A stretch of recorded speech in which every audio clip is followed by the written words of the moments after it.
Good morning. It's Tuesday. It is. Feels like a Monday. Yes, we had a little thing called Easter. First day back. Easter doesn't exist in my world, mate. We work every day, except the days we have off. All right. Yeah. Did you have a nice Easter? I did, thank you. Did the bunny bring you some eggs? Yes. Lots of chocolate. Lots of chocolates. Yes. I had a weekend like that. Rum and chocolate. Nice. Yeah, I thought so. Went to London and watched a street performer absolutely lose his shit at the crowd. Lovely. Best thing I saw all weekend. So, it's a Tuesday update on a Tuesday. Actually, on a Look Tuesday. at that. And Yeah. we'll get it out today. Yep. That the system works, mate, I tell you. So, let's get through the intro and show you what turned up over the weekend while I wasn't here.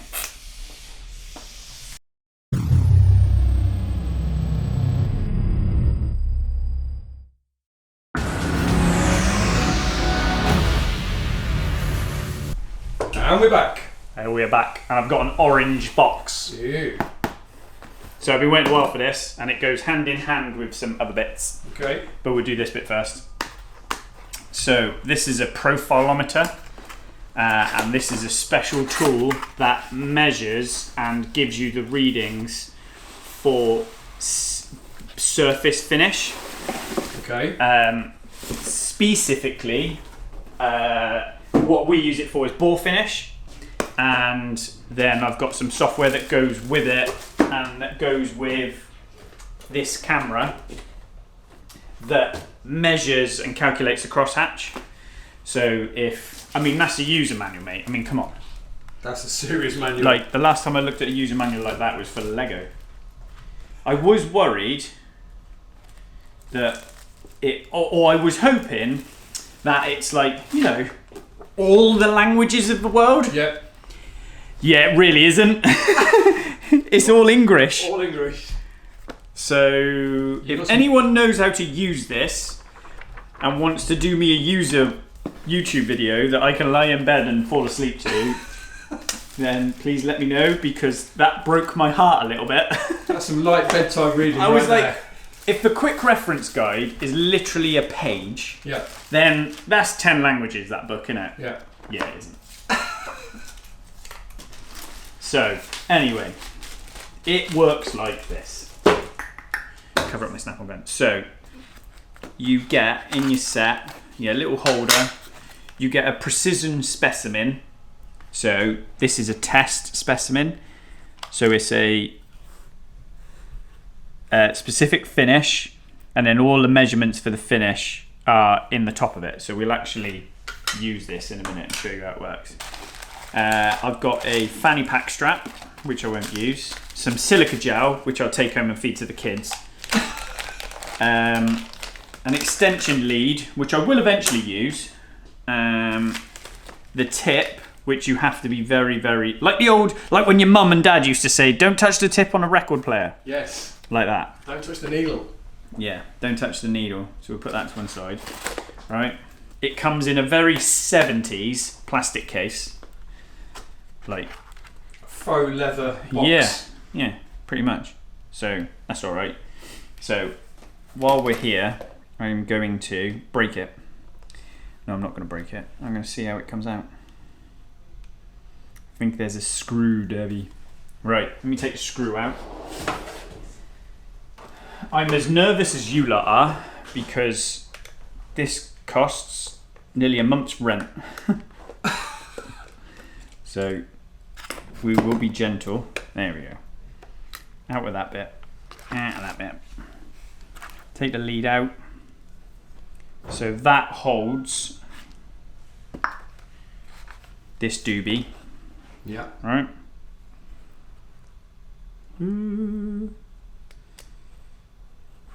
Gently, gently, Dev. Goes in the bottom.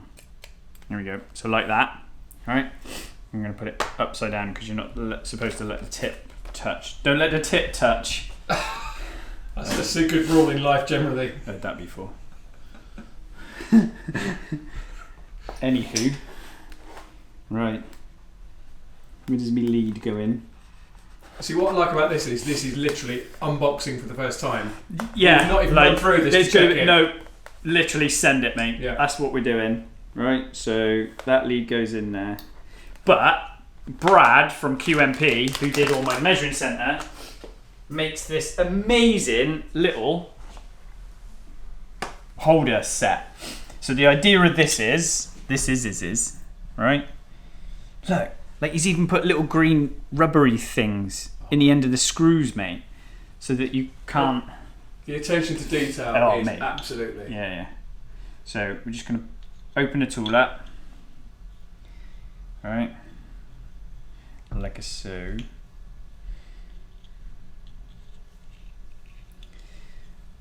Then that sits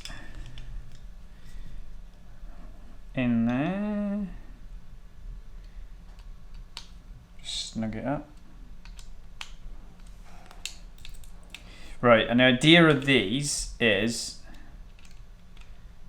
right, goes a little placing holder. You put it down. Oh, do you know what, right? I'm going to flip that TTRS block over. Okay. Let's actually do a live example. Wow. And this is the Gaza block from previous videos. Yes, si, senor. All right, let's do that. Okay. So, pop that out of the way. That's number 5 top ring, so we'll put that with 5. Right. Too big or too small? Oh, I'm going to pull it over. Too big. So.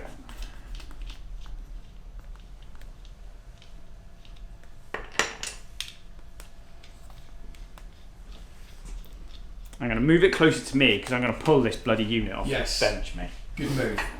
Right. So this is a brand new block, right? And the whole idea of this tool is you obviously sit the tool. Oh, it's still too bloody long. I don't know. The problems of a big man. All right, so go for that one. It's going to be about there.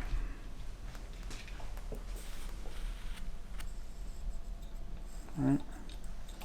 Now you tightening that out.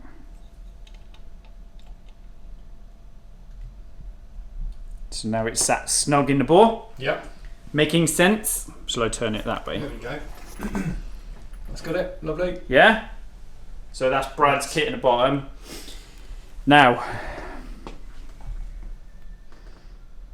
I have no frigging clue how this bit's going to work. I have it switched on now, mate. I did say that it was like out of the box. Yeah. So I thought it was charged. So I've not calibrated the tool. Sorry, I've not set the tool up properly. But so like the date and time is wrong. But basically, we've got the tool sat in the bore, and we can measure different areas of the bore as well by using Brad's holder to keep pressure against the tool. So all we're going to do here is we're literally just going to hit start, and it's going to measure. So it's now measuring the surface of the bore. Yeah. So I would expect RA on a new block like this, alley block, to maybe be between 6 and 14. 10 would be nice. 6 to 10 would be nice, but 12. There you go. So 12.85 RA. There it is. I've got it. Yep. All right. So that's the measurement of surface finish. Right. And then what I wanted to show you was that's essentially the measured surface finish. So that's the profile of the finish. Okay. Yeah. And I haven't even gone through everything on this yet. So you can put your specs in, but that's the number we're yeah. RQ. Yeah, what was RQ was, I think my RQ is quite low though. RK, RVK.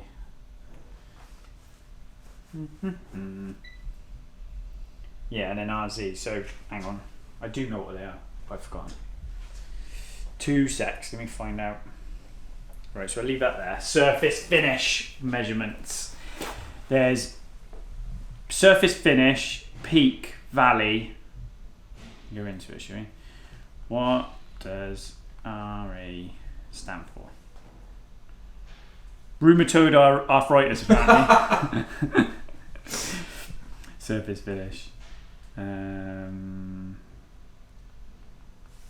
Surface finish right, here we go. Surface roughness is calculated measuring the average of surface height and depth across the surface.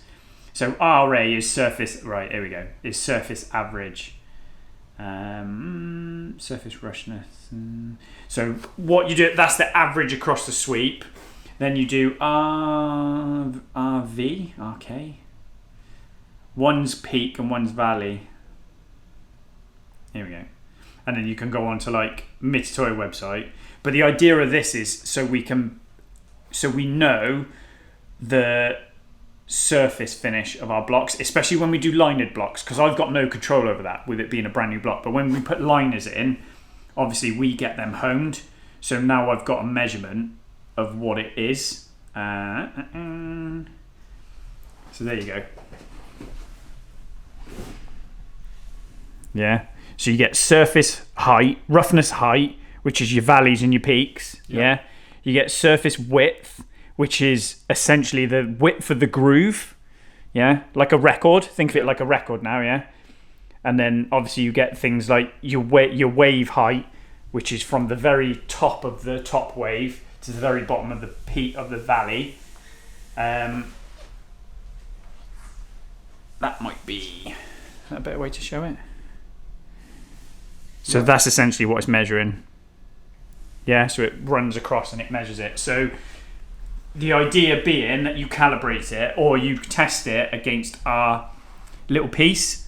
So you'd sit it on here and run it, and I did it Friday, and it should spit out those measurements. So quite a cool little tool, mate. Yeah, another one to add to your collection. Yeah, and the idea of this is we obviously rely on Capricorn to do certain blocks for us. We rely on Kev to do other blocks for us, and I've got no way of knowing what the honing finish is like, apart from visual. So obviously honing is important, that you want a crosshatch. So if you basically honed in perfect circles, all the way down, you'd have massive compression, so it'd hold compression, but you'd have nowhere for the oil runoff to happen. If you did it the other way and you essentially vertically honed it, as in dragged it up and down the bore, you'd have rubbish compression because the seal of the ring has gaps, but you'd have excellent oil runoff. So there's obviously, depending on your application, you go for crosshatch. Yeah. So we go for this, right? And then depending on what that angle is there, is then dictates your sort of oil runoff versus your sealing, your cylinder sealing. So then we've got a camera now, and we use something called Trace Boss, which is crosshatch view, which takes a photo of that, and then the software works out what the honing angle is. And then you can change your honing angle depending on your application. So your honing angle then is almost like your speed of your honing machine. So the faster you do it, the faster your sweep is, the steeper your angle will be. And the slower your sweep is, the shallower your angle will be. So there's a happy medium there. Then your finishing stones and your pressure and your finishing oil dictates your surface finish. Okay. And it's nothing I do. Don't do it in house. But I have no way of knowing. I have no way of putting a number to what that is. Sure. So when you start looking back then at blocks you've done, why is this engine performing really well on this ring pack and we get good cylinder seal, and why is this engine not so good, or why do we get more blow by, or why do we get less dynamic compression, or at least this way I have an answer, I have a number to go with what we've done. So that's that idea anyway. And it's another cool gadget to add to the collection, let's be honest. Yeah, I mean, it's just, again, it's no different to you just answering questions all the time. Like, you know what I mean? And the good thing is as well then, like if you start working with like, you know, like the guys I work with here or Capricorn or anything like that, and you say, oh yeah, we so like how well thought out is this look? So you put your tool in, and Brad's even put a groove in the bottom so your stylus doesn't hit anything. That is nice. Boy thinks for a living, doesn't he? Oh, look at it. Sorry, mate, do you want to go that way? Come a bit closer.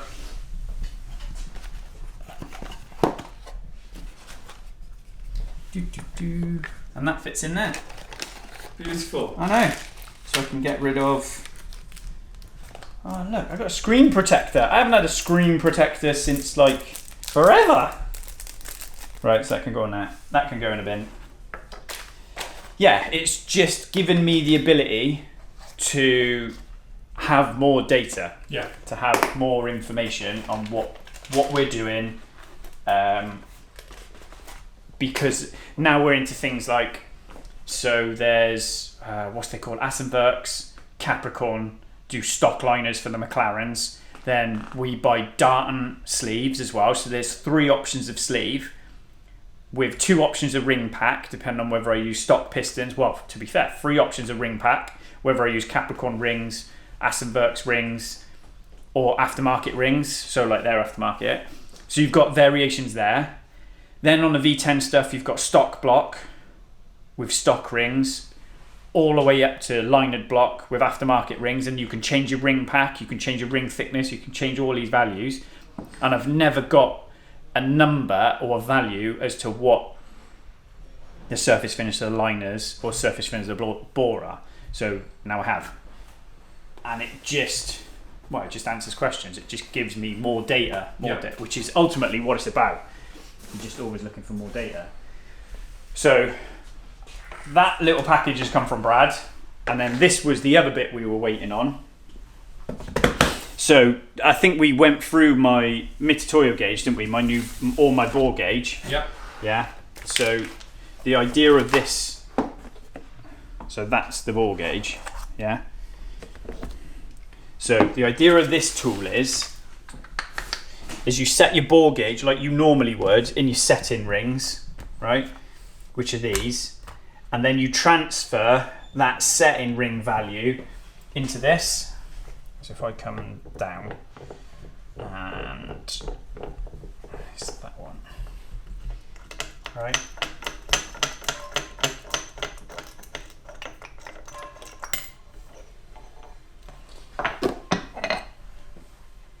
I have not played with this yet, so this is the first time it's even going together. It's live. Live.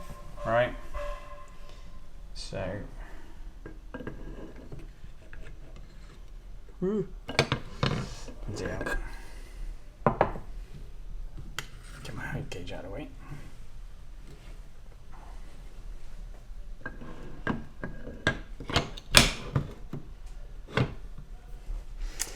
Put me screw in the front. Right, so the idea of this is then, same kind of thing, right?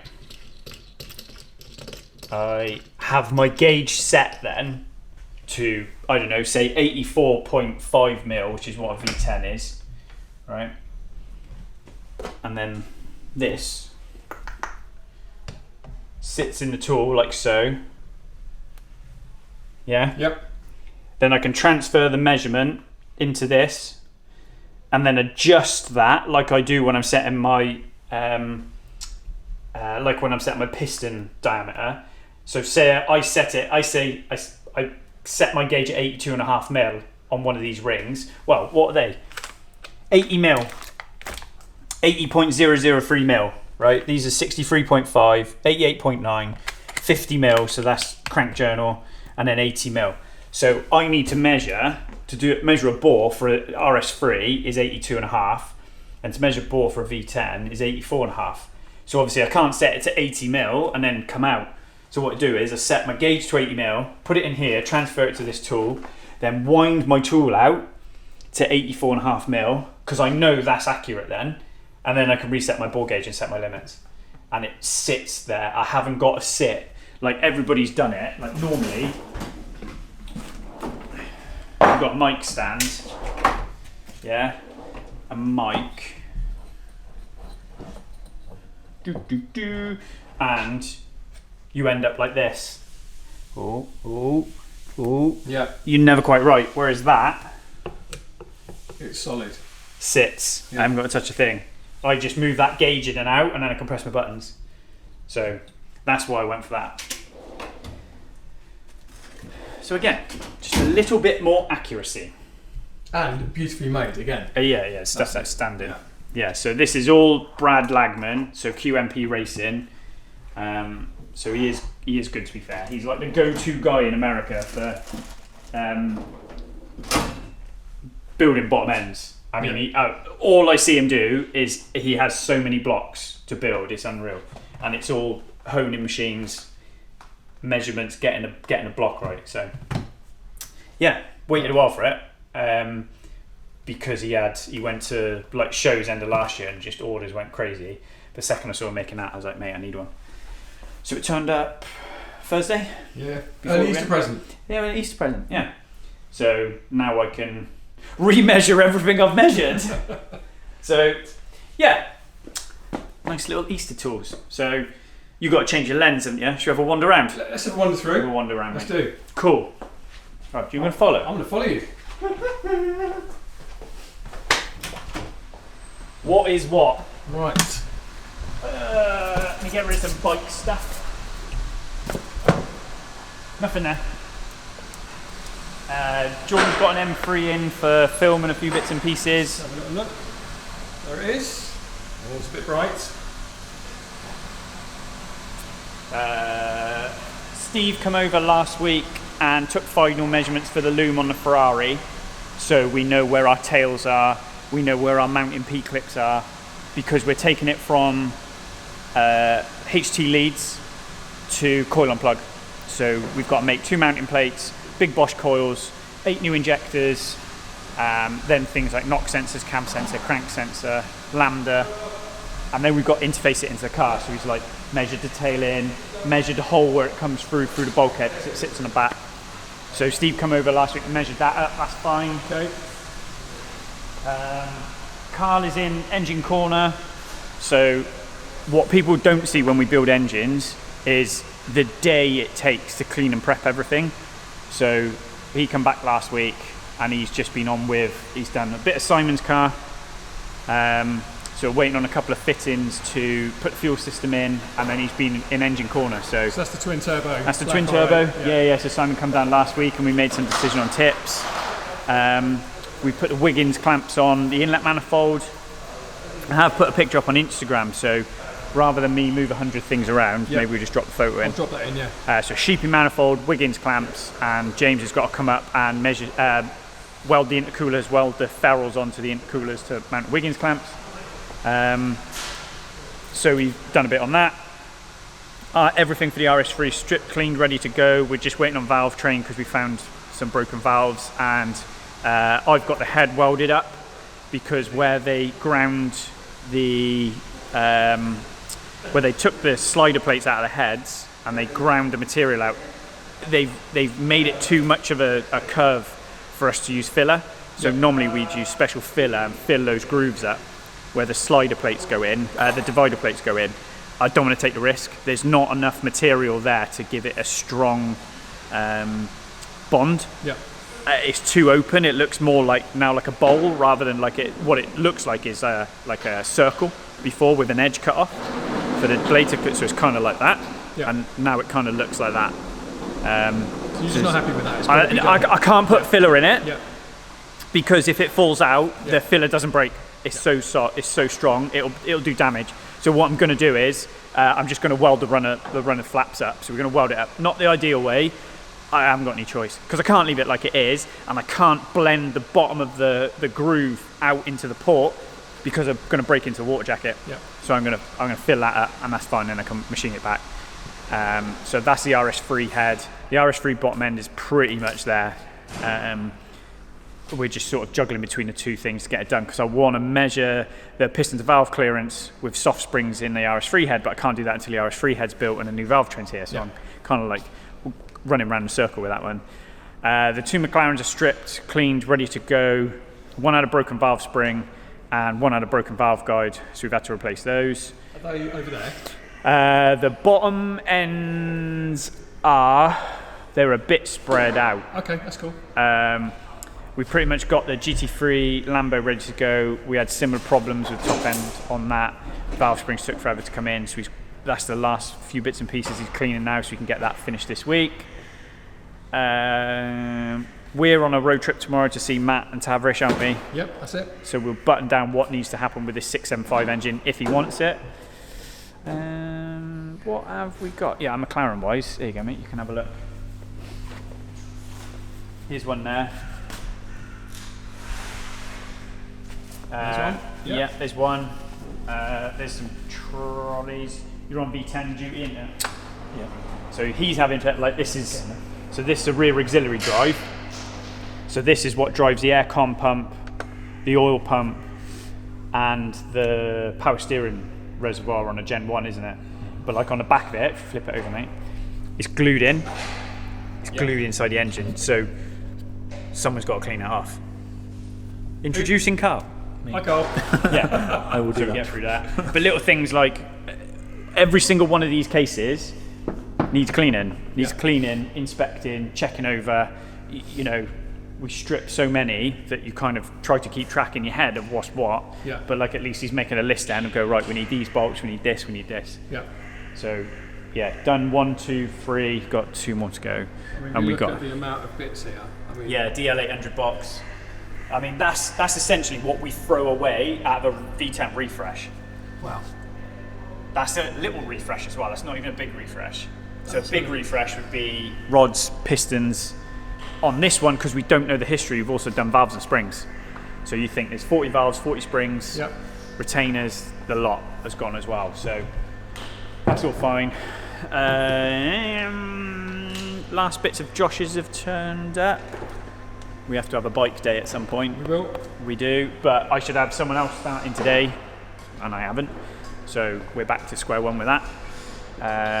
Quick look at the Ferrari engine. Oh, go on then, mate. I've not seen it in here before.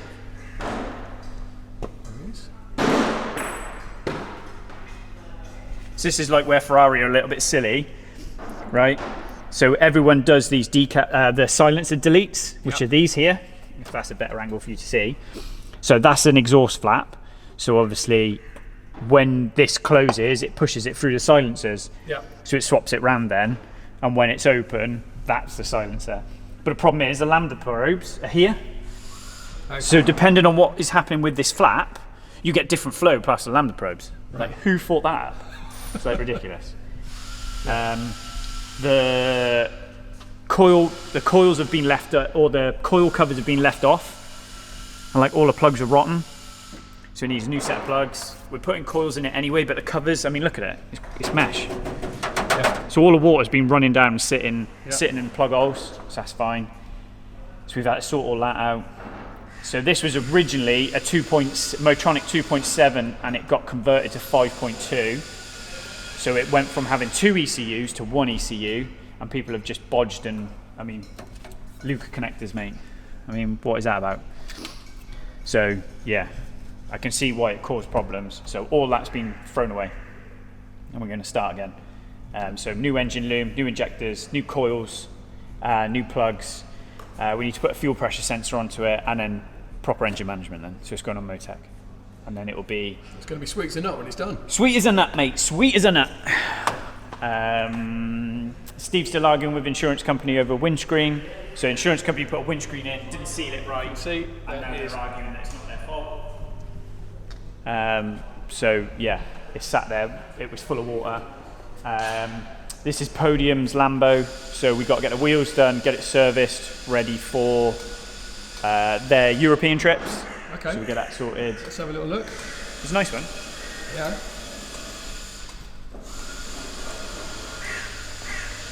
So this isn't the one that we featured in the previous video. Nope. That's hidden in the corner. Ah, cool. So that is Chris's, and that's Podium's. So that's Podium's car. Mitch is just doing service and a transmission service on Nick's car. He sold that, so that's Hi, going Mitch. to the new owner today or tomorrow. So we're just giving it a check over, Yep. ready for new owner. What else? It's making a cool noise. Pumping. Pump it up. The spider behind you, we've just done oil pump seals. So yeah, easy enough job to do. Well, it's a big job to do, but we do it quite a lot. Are you going to go outside now? Noble, yeah, should we go outside? Let me just change the lens. Change the lens. You change your lens. So we'll start at the bottom of the car park. My beautiful van. Lovely van. It is. I love this van, mate. Yep. Mint this thing. Best thing going. Because we have another one. Oh. I'm the V12 king now, lad.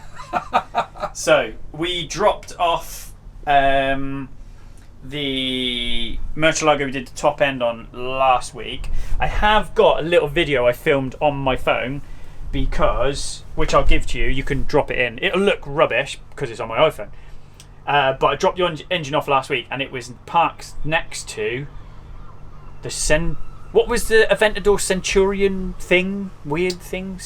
Oh, the Centauro or something? Yeah, the special edition, So where I dropped it off, there was one of those. Oh, very nice. So I did a little quick peek. Yeah.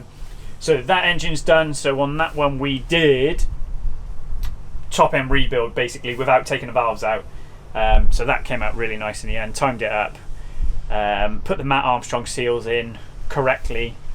And it's gone back. It looks nice. Have got some videos. They're up on Instagram. We kind of didn't finish the video off, but we did the cam timing bit, didn't we? Yeah. The only bit I didn't do is how we actually time the cams with a dial gauge, but maybe on this one we'll go a little bit more in depth. So this is going to be a full rebuild because I think this one sucked the cats in and done the liners. So we've got to strip it properly, bottom end, everything, the lot. So this is full engine rebuild. Wow. So yeah, we'll have to do a bit more of a good build on this. It's a big old lump. Big old girl, mate, innit? Yeah. Another one then. So another one. Yeah. V12 King, mate. Yeah. You know what I'm saying? So what else we got? Rob's is in for carbon clean service and a remap. Do a quick look. So there we go. It's a bit windy, so apologies if there's a bit of wind noise. I found out what was wrong with this one on the weekend. I did a bit more diagnosis, and the hydraulic pump on the Artronic system is basically really lazy and it keeps blowing a fuse. So it needs a hydraulic pump, but that's £2,900 plus VAT.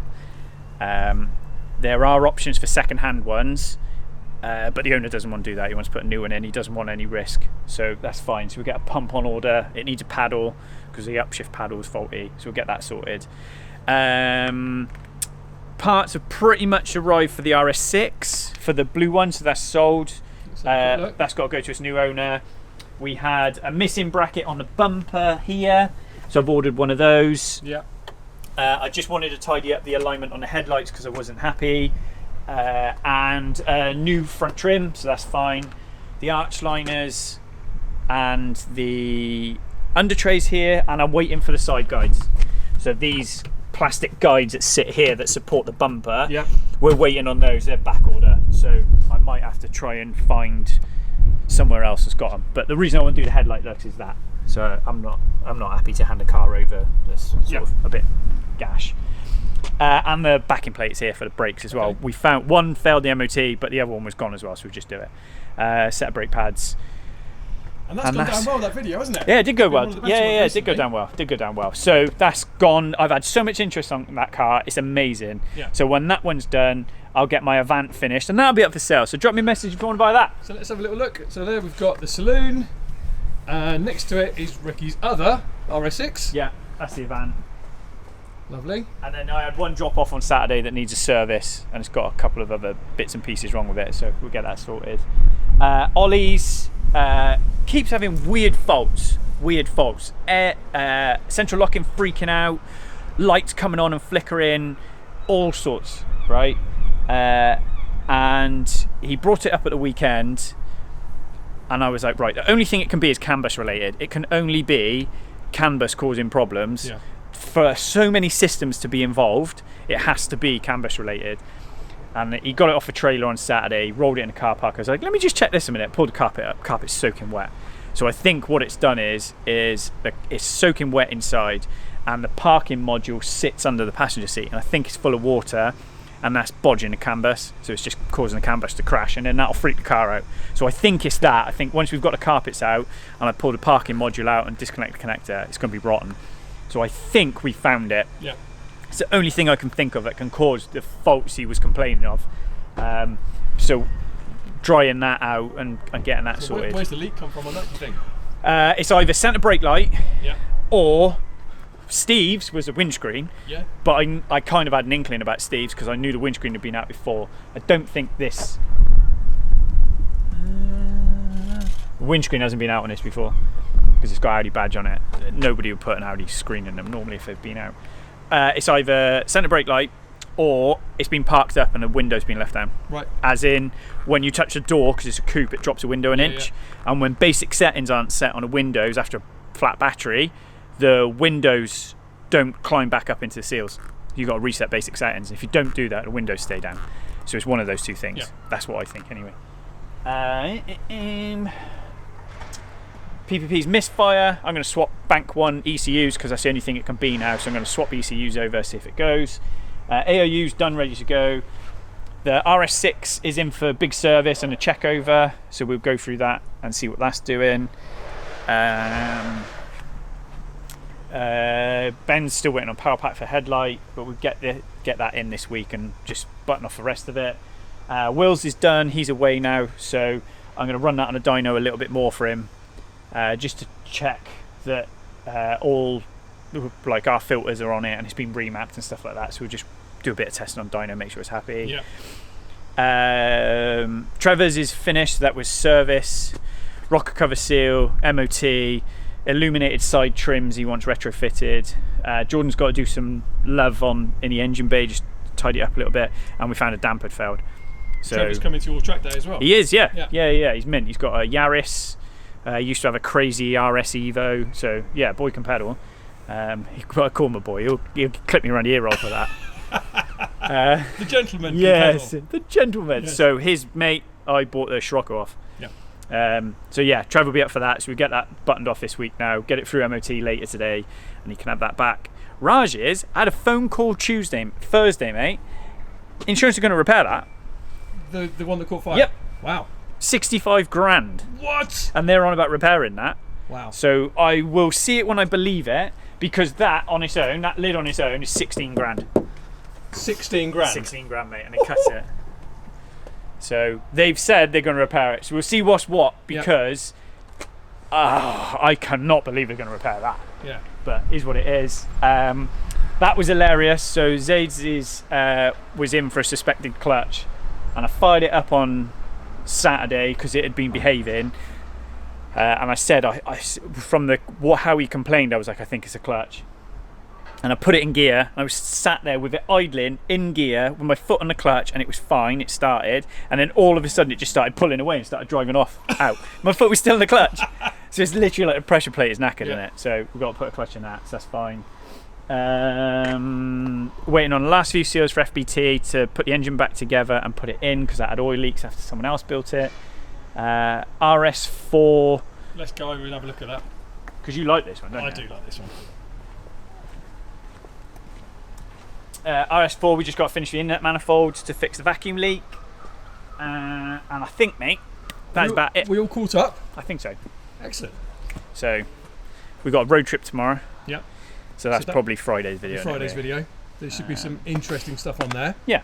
And then next week, I have no idea what's going on. Right. So we'll figure that out. That's next week's problem. Cool. So if anyone wants to buy a Scirocco, I've got a Scirocco for sale. And an RS6. And an RS6. But a little while yet. Not quite yet. Not quite yet. Okay. What else? RS5's gone. Guy loves that. Awesome. He's in love with that. So, and if anyone's got an Ibiza 16 valve GTI, do you remember the old Ibizas, like before the Cupras? Absolutely. We need to find one. Okay. We need to find one. So I'm after, what were they called? ABF engines. Yeah. So it was the same 16 valve engine. It was in a Mark II GTI. Yeah. And they were called Ibiza GTIs, they were called. Yeah. So it would be nice around, yeah. It'd be around a P reg. P, yeah, late 90s. PR, yeah. Anyone can find one, Yeah. give me a shout. I'm well up for bowling back and forth working that. Yeah. But maybe we need to do that. Get on a bit of a retro hot hatch tip. well, I think, like, I was surprised how well the RS6 and the RS5s went down. Yeah. So a little bit more sort of real world fixy stuff. So I don't know, see what happens. But let's make YouTube work for us. Smash buttons, enjoy, and we'll see you Friday. See you Friday. Later, bud. Laters.